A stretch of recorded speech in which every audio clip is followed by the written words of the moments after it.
Bismillahirrahmanirrahim. Assalamualaikum warahmatullahi wabarakatuh. Perkenalkan, nama saya Alifat Salsabila dari kelas C1 Ilmu Komputer angkatan 2023. Di sini saya akan menjelaskan tugas TMD Apro 2 saya. Sebelumnya saya menyatakan bahwa saya mendaftarkan diri sebagai asisten praktikum dalam mata kuliah algoritma dan pemrograman. Untuk alasannya akan saya jelaskan di akhir video. Sebelum itu saya akan menjelaskan tugas TMD saya terlebih dahulu. Saya akan membacakan janji untuk tidak melakukan bentuk kecurangan.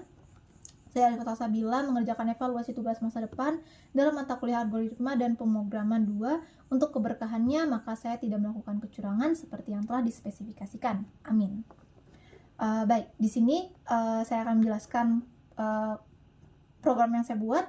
Di sini saya membuat program olah data daftar award atau penghargaan perorangan dalam turnamen e-sport Mobile Legends Bang Bang. Nah, di sini saya membuat 3 tabel. Jadi ada tiga file untuk 3 tabel. Ada awards.dat, ada players.dat, dan clubs.dat. Kemudian di sini saya akan menjelaskan header terlebih dahulu. Ada 2 buah library yang saya gunakan, yaitu stdio.h dan string.h. Kemudian saya membuat variabel global untuk mengolah query atau perintah dari user nanti. Kemudian saya di sini ada membuat bentuk struct untuk 3 tabel, ada clubs, players, dan awards. Kemudian ini adalah fungsi dan prosedur untuk mengolah mesin kata. Ini adalah prosedur untuk menampilkan welcome, dan ini untuk menampilkan goodbye. Ini adalah prosedur untuk menginisiasi kata terpanjang atau menghitung kata terpanjang di tiap kolom dalam tiap tabel. Nah, kemudian ini adalah prosedur untuk scan dan write ke dalam file.dat untuk tiap file.dat-nya juga. Kemudian di sini adalah fungsi untuk mengecek apakah ID merupakan number atau bukan, atau integer atau bukan.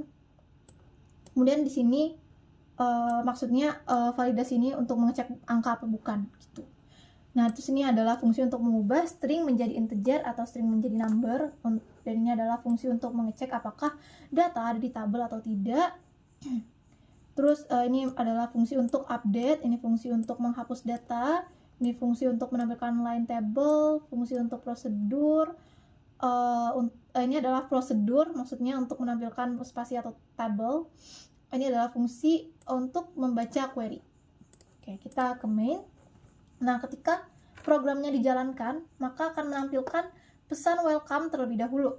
Nah, di sini saya membuat variabel string untuk menampung perintah yang akan dimasukkan oleh user nantinya. Di sini adalah variabel untuk menampung jumlah data dari tiap tabel. Kemudian ini adalah programnya akan read scanning masing-masing file.dat untuk nantinya akan dideklarasikan ke dalam bentuk struct. Nah, kemudian akan dilakukan perulangan untuk meminta masukan dari user. Nah, apabila user tersebut belum memerintahkan atau memasukkan query quit, maka perulangan akan tetap terus dijalankan. Nah, jika akhir dari string yang dimasukkan oleh user itu bukan semikolon, maka akan error.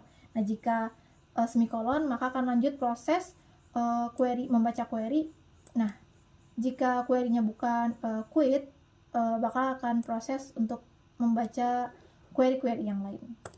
Nah, ini untuk mesin untuk membaca query-nya. Nah, jika usernya menginput query, maksudnya memasukkan query input, maka akan dicek apakah ingin input ke dalam tabel club, player, atau award.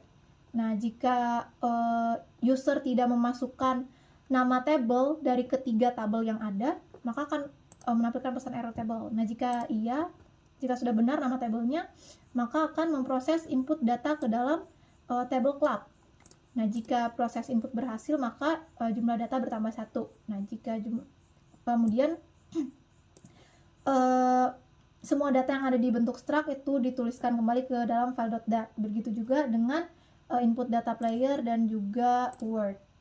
Kemudian ini jika untuk update, dicek juga apakah mau update club, player, atau word. Nah, jika club misalnya, maka akan validasi dulu apakah kata yang dimasukkan oleh user merupakan angka atau tidak. Jika iya, maka akan diproses update, kemudian dituliskan filenya ke file.dat, dituliskan datanya ke dalam file.dat, seperti itu. Begitu juga untuk update player dan award. Kemudian untuk delete, itu juga dicek juga delete-nya, delete data di tabel apa, kemudian dicek validasi dulu ID-nya, kemudian baru diproses delete-nya. Nah, jika delete-nya itu berhasil, dicek apakah query yang dimasukkan oleh user itu tuh sesuai aturan. Ada 3, untuk delete itu ada 3 kata. Jika lebih dari 3 kata, maka akan overword. Nah, jika query-nya sudah benar, maka jumlah data berkurang 1. Kemudian jumlah data dari bentuk struct-nya akan dituliskan kembali ke dalam file.dat. Itu. Terus untuk show juga, pertama kita hitung dulu jumlah panjang, jumlah kata terpanjangnya berapa gitu dalam tiap kolom atau dalam tiap atribut dari tiap tabel yang ada. Barulah dicek mau show tabel apa gitu. Dan ini untuk query menu menampilkan panduan untuk user. Oke. Kalau gitu selanjutnya akan kita cobain aja. Maaf, di sini saya sudah mulai duluan tadi. Oke. Nah, pertama akan menampilkan pesan welcome terlebih dahulu. Saya coba show clubs. Oke, nah di sini menampilkan data yang ada di tabel club. Nah, misalnya kita mau input data, misalnya input clubs, input club AE. Oh, AE udah ada. Input clubs, misalnya Kala. Club Kala, coach-nya itu Mina. Nah, kita coba show clubs sekali lagi. Nah, udah masuk ya data Kala dan coach Minanya. Kita coba show award. Nah, di dalam show awards ini tuh ada foreign key foreign key player. Nah, jika kita update data yang ada di tabel player, apakah berubah juga di foreign key-nya? Kita coba lihat dulu show players. Nah, ini data yang ada di dalam tabel players. Coba update salah satu, misalnya kita update yang ID ke terakhir tuh. Jadi update players 7, nama Gilangnya di Suns, Midland, klubnya Onyx tetap. Kita coba show players, udah berubah ya. Tapi kalau show awards, apakah ikut berubah? Ya, betul, sudah ikut berubah. Nah, begitu juga di table players tuh ada foreign key clubnya juga. Kalau clubnya diubah, nanti akan otomatis keubah juga. Oh ya, di sini tuh ID yang saya gunakan, bentuk ID yang saya gunakan itu tuh auto increment. Jadi jadi user tidak perlu input ID lagi. Gitu. Kemudian jika mau delete, misalkan delete dari tabel clubs, kita show clubs dulu.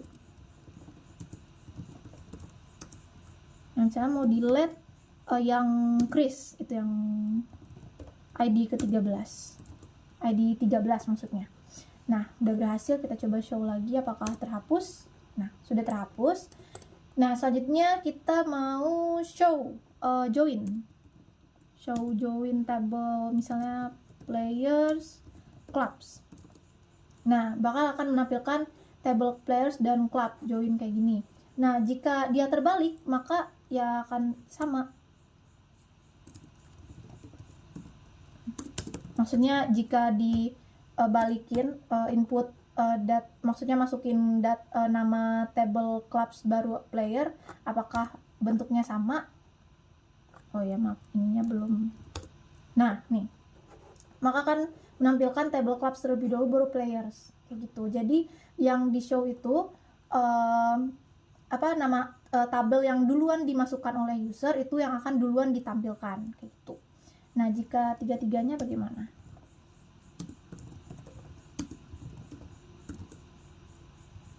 Oh ya, words-nya. Nah, berhasil ya untuk menampilkan ketiga-tiganya. Jika dibulak-balik juga nama tabelnya masih bisa. sekian dari saya.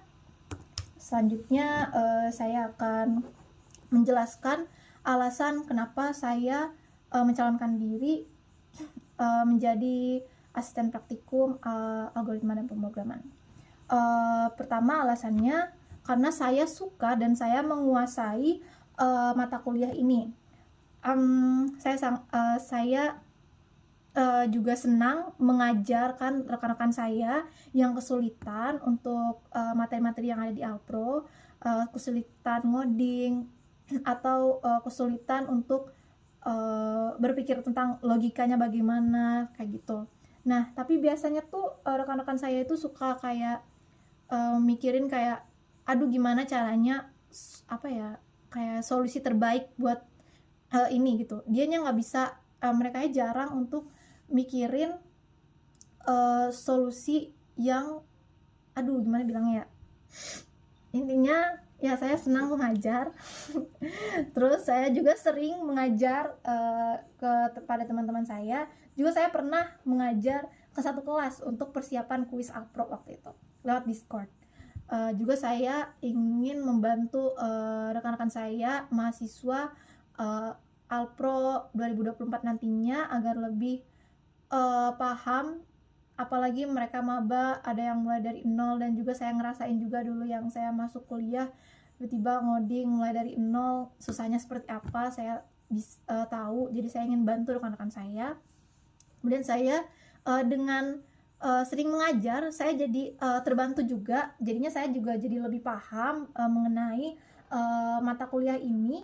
Dan karena saya friendly dan humble juga, jadi saya bisa mudah bergaul dengan orang baru, tidak gugup, ya pokoknya mudah untuk mengajar juga. Dan juga saya juga mudah memahami codingan dari orang lain. Saya juga bisa menjelaskan menjelaskan ke rekan-rekan saya itu dengan logika yang lebih sederhana gitu. Dan juga saya adalah orang yang berdedikasi dan komitmen terhadap tugas yang saya miliki. Nah, jadi saya siap meluangkan waktu dan energi saya untuk menjadi asisten praktikum. Oke, sekian dari saya. Terima kasih. Mohon maaf apabila ada kesalahan kata. Wassalamualaikum warahmatullahi wabarakatuh.